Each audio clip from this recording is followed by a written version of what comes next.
د لوی او بخښونکي خدای تعالی په سپېڅلي نامه موږ د قاموس لیکنې درسونو یوه لړۍ پیل کړې. لومړنی درس دی. په دغه درس کې په قاموس لیکنه، د قاموس لیکنې په ډولونو، عملي قاموس لیکنه او نظري قاموس لیکنه بحث لرو. راځو درس ته.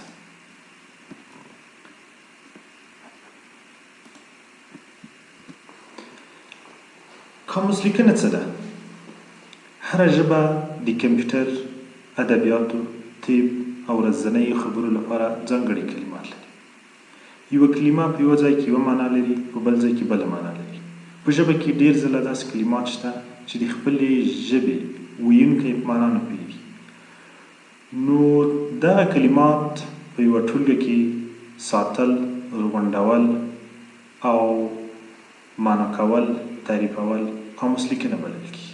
خو کله چې موږ دغه کار کوو، یوې میتودولوژۍ، یوه لارښود ته اړتیا لري. دغه میتودولوژي، دغه لارښود هم قاموس لیکنه بلل کېږي. قاموس لیکنه دوی معناوې لري. لومړنۍ معنا یې دا ده چې د ویونو یعنې لغتونو راغونډول، هغې ته الفبایي ترتیب ورکول، په یوه کالم کې اچول یعنې کتاب ترې جوړول، دې ته قاموس لیکنه وایي. دویم معنا یې دا ده همدې اصولو ته یو لارښود لیکل چې څه ډول الفبایي ترتیب ورکړو، کوم لغتونه پکې واخلو، کوم پکې وانخلو، څنګه لغتونه معنا کړو چې د مخاطب غوښتنو ته ځواب ووایي، څنګه ژبه له ورکېدو وژغورو، څنګه د هغې ویي پانګه راټوله کړو. دغه هم قاموس لیکنه ده. قاموس لیکنه د ډکشنرۍ جوړښت، ځانګړنې، اصول، حل لارې او کارونه درپېژني. د ډکشنرۍ له جوړونې سره هم بلدې وي، د هغې له لارښود سره هم بلدې وي چې څنګه موږ وکولی شو ویونه راټول کړو، څنګه کولی شو په اسانه ډول یې ټول کړو، څنګه کولی شو معنا یې کړو، څنګه یې معنا کړو چې د مخاطبینو غوښتنو ته ځواب وویلی شي. قاموس لیکنه په لوی سر کې په دوو برخو ویشل شوې ده. دغه ویشنې بېلابېل ډول شوي، خو تر ټولو معیاري او تر ټولو ښه ویشنه همدغه ده چې په دوو برخو ویشل شوې. یو عملي قاموس لیکنه ده، دویم یې نظري قاموس لیکنه ده. عملي قاموس لیکنې دنده څه ده؟ د قاموس لیکنې موخه عموما عملي قاموس لیکنه ده. یعنې څه؟ د قاموس جوړول، د قاموس لیکل، د قاموس ایډیټولو ته عملي قاموس لیکنه وایي.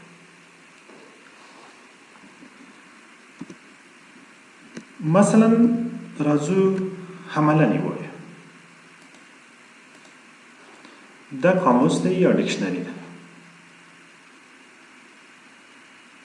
دا په سافت کې لیکل شوې ده، په سافت کې جوړه شوې، خو کېدلی شي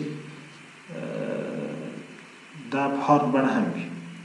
مثلا دلته مو ورکړي باډي چې دا دلته تلفظ ورته لیکلی په سافت بڼه. کله چې د موږ کېږو باډي، یو کې ده، یو اس ای ده، تلفظ یې فونیټیک ورته لیکلی دی. ناون دی، فزیکي جوړښت ته وایي.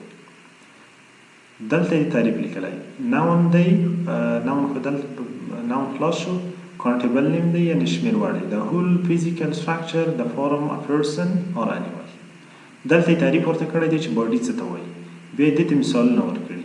بیا دا باډي چې د نورې معناوې هم لري په ترتیب یې لیکلي. کله چې یو څوک دغه کار کوي چې دغه کار ترسره کړه، دو ته عملي قاموس لیکنه وایي. خو دا بیا یوه لارښود ته ضرورت لري چې هغې ته بیا نظري قاموس لیکنه وایي. راځو په جزئیاتو یې بحث لرو.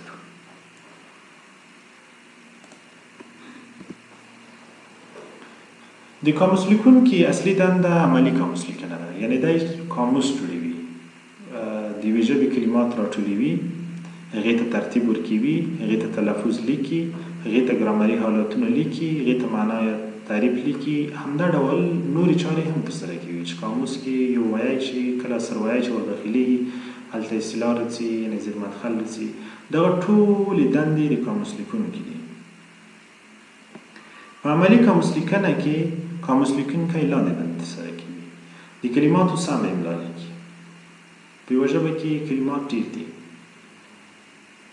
په لهجو کې بېل بېل متفاوت ویل کېږي. یو دا دی چې موږ لهجوي قاموس جوړوو، بیا به د هرې لهجې راغلو. که نه په ځینو لهجو کې یوه کلمه په متفاوت شکل وایي، موږ هغه سمه املا لیکو.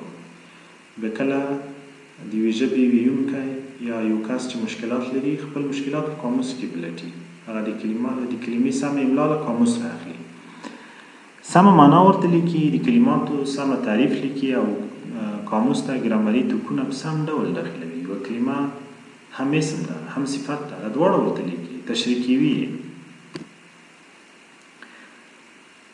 د عملي قاموس لیکنې لغوي ذخیره ته دریاب وایي، سیند ورته وایي، وییفانګ ورته وایي، لغوي فانګ ورته وایي، همدا ډول قاموس هم ورته وایي چې ادبي کلمه ده په ډېرو ژبو کې مروجه ده.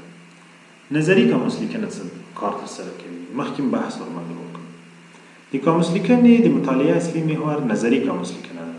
د کلماتو ترمنځ اړیکې، د قاموسونو ارزونه، قاموسونو کره کتنه، د قاموسونو تاریخ، په لوی سر کې د قاموس د جوړولو لارې چارې درته ښیي چې یو قاموس څه ډول جوړول کېږي، څنګه جوړېږي، له کوم میتود نه کار کې اخیستل کېږي. د هغې قاموس کله چې یو کس قاموس جوړوي نو د هغې لپاره یو لارښود دی، همدغه لارښود بې لوستی د دو لارښوونو په رڼا کې به دی قاموس جوړوي. همدې ته نظري قاموس لیکنه وایي.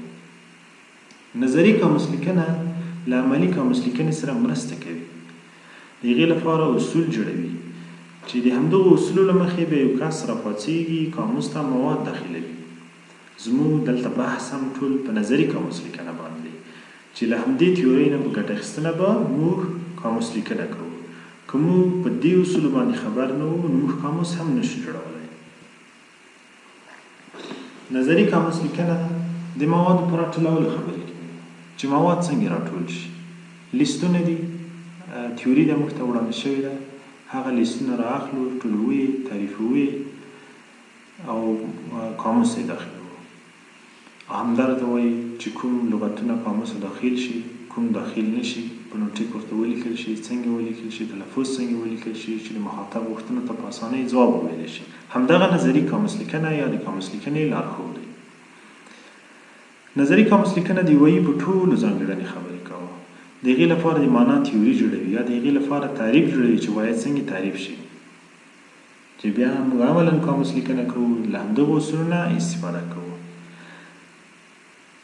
یعنې د عملي قاموس لیکنې لپاره کار اسانوي. یو قاموس لیکنه ډېره مشکل کار دی، البته دا په پرمختللو ژبو کې اسان دی ځکه هلته تیوري موجوده ده، مخکې له مخکې کار شوی. خو په وروسته پاتې ژبو کې دغه کار خورا سخت دی. خو که یو معیاري قاموس موږ جوړ کړو، موږ به په ژبه کې د معلوماتو یوه کړکۍ خلاصه کړې وي. موږ کېدلی شو له همدې نه ریسرچ وکړو، ډېر په اسانه باندې لیستونه ترې واخیستلی شو، لکه د کیمبریج ډکشنري دی چې موږ د هر څه غوښتنه ترې وکړو، د ګرامري توکونو یا اسمونو، صفتونو، ضمیرونو، ډېر په اسانۍ راخیستل شوی. نو دا کار د یوې میتودولوژۍ و لارښود په رڼا کې کېږي. تاسو که د قاموس لیکنې په اړه هر ډول پوښتنه لرئ د همدې یوټیوب چینل لاندې په کمنټ کې پوښتنه وکړئ، انشاءالله زه ځواب درکوم.